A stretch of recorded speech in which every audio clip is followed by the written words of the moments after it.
ఆక్రమణదారులకు CM Revanth Reddy strong warning ఇస్తున్నారు. కోర్టుల్లో స్టేలు ఉన్నా ఊరుకునేది లేదని స్పష్టం చేశారు. సీఎం వ్యాఖ్యల నేపథ్యంలో ఓ మాజీ పోలీస్ అధికారి శివానందరెడ్డి కబ్జాలు బయటకు వచ్చాయి. అధికారులను గుప్పిట్లో పెట్టుకుని అందరికీ అడిగి దోచుకున్నారు ఈ మాజీ అధికారి. చెరువుల హద్దులను మార్చేసి రియల్ దందా చేశారు. వెసెల్లా మెడోస్ అనే రియల్ ఎస్టేట్ సంస్థతో కలిసి భారీ అక్రమాలు చేశారు. అడ్డొచ్చిన ఉన్నతాధికారులకు విల్లాలతో తాయిలాలు ఇచ్చారు.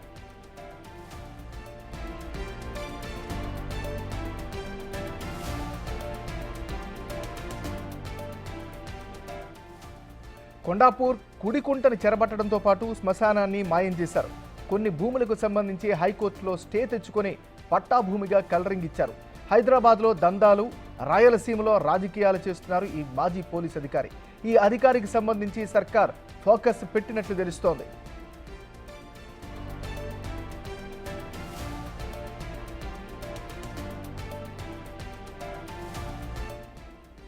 వెసెల్లా మెడోస్ అనే రియల్ సంస్థ శివానందరెడ్డి కనుసన్నల్లోనే పనిచేస్తుందని టాక్ ఉంది. కొండాపూర్ పరిధిలో ఉన్న కుడికుంట పక్కనే సైబర్ మెడోస్ పేరుతో ప్రాజెక్టు చేశారు. కుడికుంట విస్తీర్ణం 8 ఎకరాలు. సర్వే నంబర్ 187, 188, 189లో ఉంది.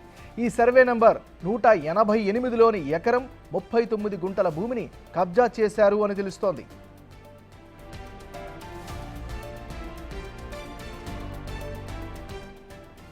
ఈ అక్రమాలకు సంబంధించి 2012, 2013లోనే అధికారులు రిపోర్టులు చెబుతున్నాయి. కుంటకు 2 వైపులా రోడ్డు మత్తడి నుంచి నీళ్లు వెళ్లకుండా అడ్డుకున్నారు. సర్వే నంబర్ 189లో మరో ఎకరం 33 గుంటల చెరువు భూమి సైబర్ మెడోస్లో ఉంది. అలాగే రోడ్లకు ఇంకో 38 గుంటలు కుంట బఫర్ జోన్లో కలిపి 5 ఎకరాల వరకు కబ్జా అయినట్లు ఎమ్మెల్యే అరికపూడి గాంధీ ఫిర్యాదు చేయగా అప్పటి జాయింట్ కలెక్టర్ 2013 జనవరి 31న సర్వే రిపోర్టు ప్రభుత్వానికి సమర్పించారు.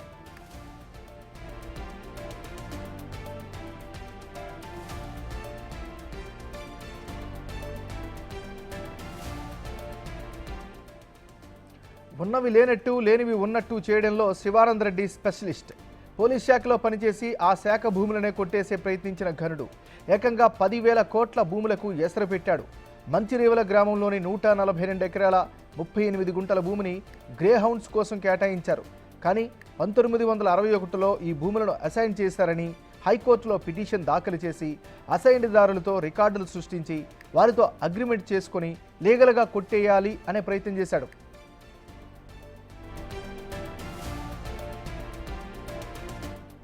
హైకోర్టును తప్పుదారి పట్టించి భూములను కొట్టేయాలని చూశాడు. కానీ సుప్రీంకోర్టు అది ప్రభుత్వ భూమే అని స్పష్టం చేయడంతో చతికిలపడ్డాడు.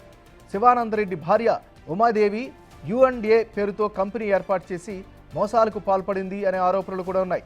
టైటిల్ లేకుండానే ఫ్రీలాన్స్ పేరుతో అమ్మకాలు చేయడంతో వాళ్ళ బంధువే CCSలో కేసు పెట్టగా లేని పేపర్ సృష్టించి GPL చేయించుకున్నారని 60 మందికి నోటీసులు జారీ చేసి పోలీసులు ఇంకా ఆ కేసులో దర్యాప్తు చేస్తున్నారు.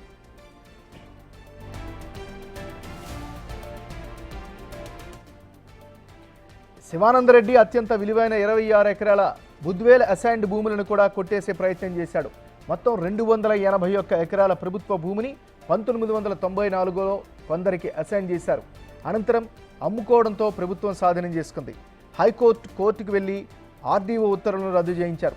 లబ్ధిదారుల నుంచి డెవలప్మెంట్ చేసుకోవాలని ప్రభుత్వానికి వేడుకున్నారు.